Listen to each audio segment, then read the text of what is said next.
before any church was built on this land, before any flag was planted in this soil, before anyone called it America, there were people here who had already answered the deepest questions human beings can ask. Who made us? Why are we here? What happens when we die? And their answers were nothing like what you've been taught. What they believed wasn't primitive. It wasn't superstition.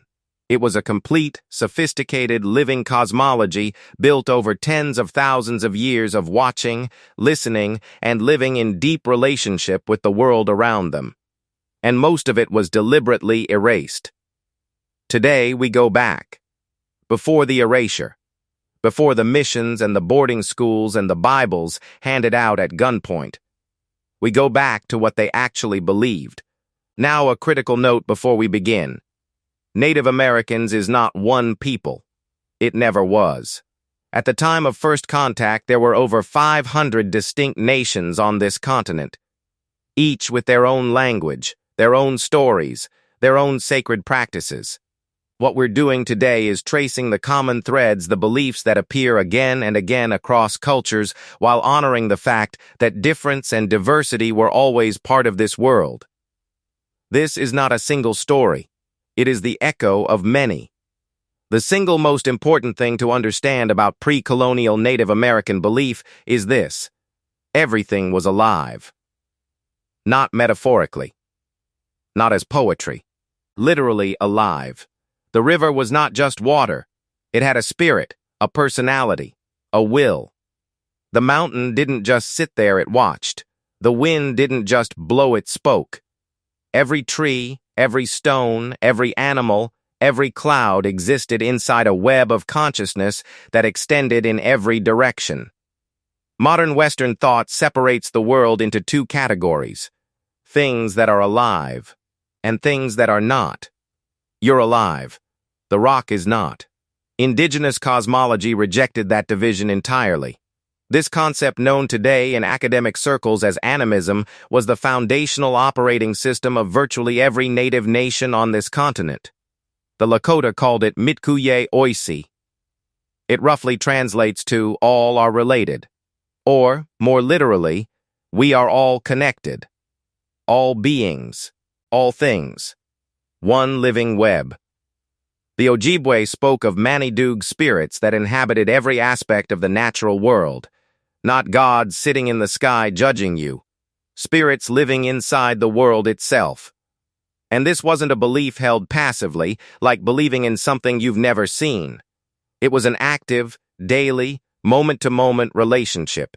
You didn't just believe the river was alive. You spoke to it. You thanked it. You asked its permission before you took from it. Think about what that does to your psychology. Think about moving through a world where nothing is inanimate, where you are never truly alone, where you are embedded in a network of consciousness so vast and so ancient that your individual life is just one note in an endless song. That is the world Native Americans lived in before colonization, and everything else we're about to discuss is built on top of that foundation. If everything is alive, then the next question becomes, who started it? Native creation stories are some of the most remarkable, imaginative, and philosophically rich narratives ever produced by human beings. And unlike the single-point creation story of Genesis, let there be light, most indigenous creation cosmologies are layered, cyclical, and strange. The Earth Diver. Across dozens of nations, the Ojibwe, the Iroquois, the Lenape, a version of the same story appears. Before the world existed, there was only a vast primordial water. Various animals dove down into the depths and brought up a bit of mud. From that mud, the earth was formed. Often it was a muskrat, or a turtle, or a crawfish. The world we live on sits on the back of a great turtle, which is why many nations refer to North America as Turtle Island. That name is still in use today. The emergent stories. The Hopi, the Navajo, the Zuni peoples of the Southwest told of humanity emerging from worlds below this one. We didn't begin here. We began in an underworld, and ascended through tunnels and kivas to reach this, the fourth or fifth world. Each previous world was destroyed because the people forgot how to live rightly. Which means the destruction of a world is not something imposed from outside, it is something earned through forgetting. The Navajo call this world Nijoni, the Beautiful One, and the responsibility to keep it beautiful falls entirely on the people living in it, the trickster creators. Across the plains and the Pacific Northwest, a trickster figure, often coyote, sometimes raven, is not just a mischievous character. He is frequently the creator of humanity. Or at minimum, the one who gives humans their most important and dangerous gift, awareness of their own mortality.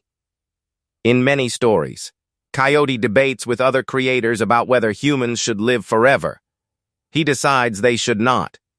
Because, he argues, if death is real, people will love each other more fiercely. They will not take their time for granted. There's a philosophy lecture buried in that story that most of Western civilization is still struggling to catch up to.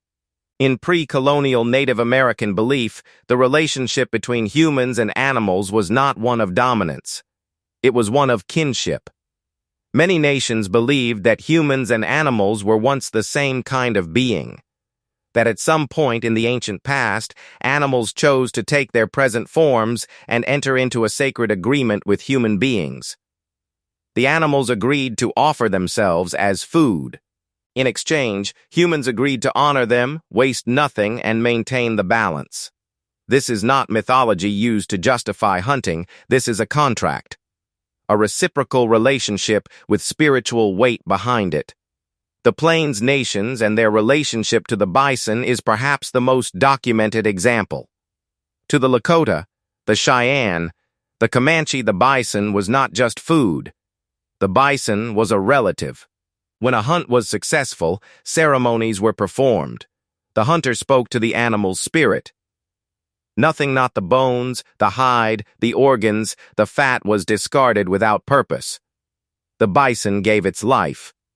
The least you could do was use every part of it and say thank you. When the American government decided to collapse the Plains nations in the 1870s and 80s, their primary strategy was not military force. It was the systematic destruction of the bison. Within 2 decades, approximately 60 million bison were reduced to fewer than 1,000.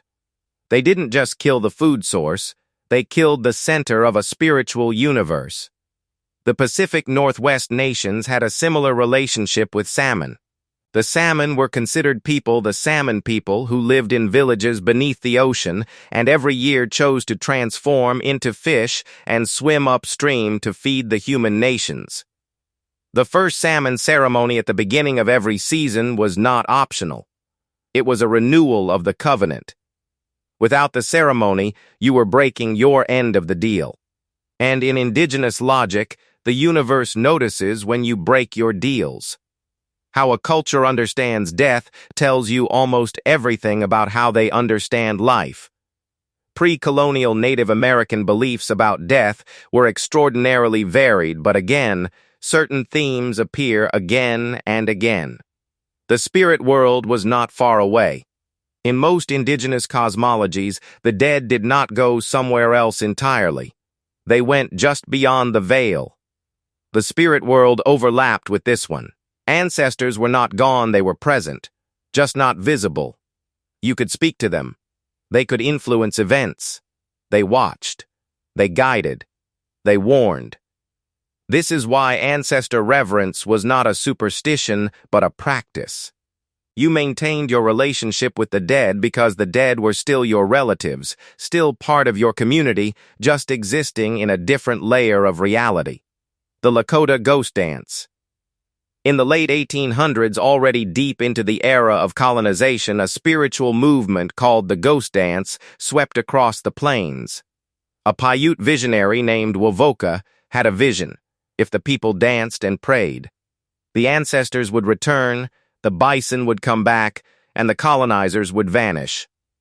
The U.S. government was so frightened by this spiritual movement that it banned the dance and massacred the practitioners at Wounded Knee in 1890. Think about that. The most powerful military force in the world was terrified of a dance. They were terrified because they understood, even if they wouldn't say it, that a people who believe their ancestors are watching cannot be fully broken. You can destroy their bodies. You cannot destroy their faith in continuity. Reincarnation and return.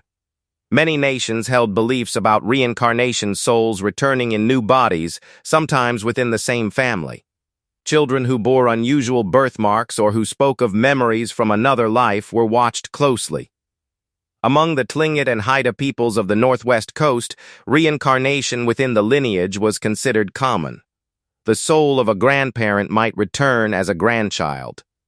Death, in this framework, is a transition, not a termination. Native American spiritual life was not practiced once a week in a building. It was woven into everything. The planting of seeds was a ceremony. The first hunt of a young man was a ceremony. The onset of a girl's womanhood was a ceremony celebrated, not hidden. The construction of a home was a ceremony. The naming of a child was a ceremony. Death was a ceremony. Grief was a ceremony. Life was ceremony. The medicine wheel. Across many Plains nations, the medicine wheel appears as a fundamental cosmological map, a circle divided into four directions, 4 seasons, 4 stages of life, 4 aspects of a human being: physical, emotional, mental, spiritual. Health, what Western medicine calls health, was understood as balance across all 4. If you were sick in your body, you were likely also sick in your spirit. The healer, the medicine person, treated both. This is not alternative medicine. This is a complete medical philosophy that understood the mind-body-spirit connection thousands of years before Western science began to catch up. 2 spirit people. Before colonization, most native nations recognized more than 2 genders. Individuals who carried both masculine and feminine spirits, called two-spirit people in the modern pan-Indian reclamation of the term, were not marginalized. In many nations, they were considered especially sacred. They walked between worlds. They had a perspective that single-gendered people did not. They were often healers, mediators, visionaries, and keepers of special ceremonies. Colonization didn't just impose Christianity. It imposed a European gender binary that had no place in indigenous cosmology. The persecution of two-spirit people was among the first and most deliberate acts of cultural destruction. Underneath all of it, the creation stories, the animal kinship, the ceremony, the spirit world, there is a single organizing philosophy. Right relationship. Native American belief systems were not primarily about what you believed as a set of propositions in your head. They were about how you lived, how you treated the land, how you treated your elders, how you treated your enemies, how you treated the river when no one was watching. The Haudenosaunee, the Iroquois Confederacy, had a governing principle called the 7th generation teaching. Every decision made by the council had to be evaluated through one question: how will this affect the people 7 generations from now? 7 generations. That's roughly 175 years. Imagine a government, any government, making every policy decision with that time frame in mind. The nations that held this belief were described by colonizers as savage, as primitive, as people who had no law, no civilization, no philosophy. Historians now acknowledge that the structure of the Haudenosaunee Confederacy, its democratic council, its checks on centralized power, its rights of the people directly influenced the framers of the United States Constitution. The civilization that was called primitive taught the civilized world how to build a democratic republic. What Native Americans believed before colonization was not a collection of fairy tales told by people who didn't know any better. It was a complete understanding of reality, one that placed human beings inside the web of life rather than above it. That saw the world as conscious rather than dead. That understood health as wholeness. That governed with 7 generations in mind. That let grief be ceremony and death be a transition. It was not perfect. No human system is. But it was theirs, built over millennia, refined through experience, lived in the body, not just the mind.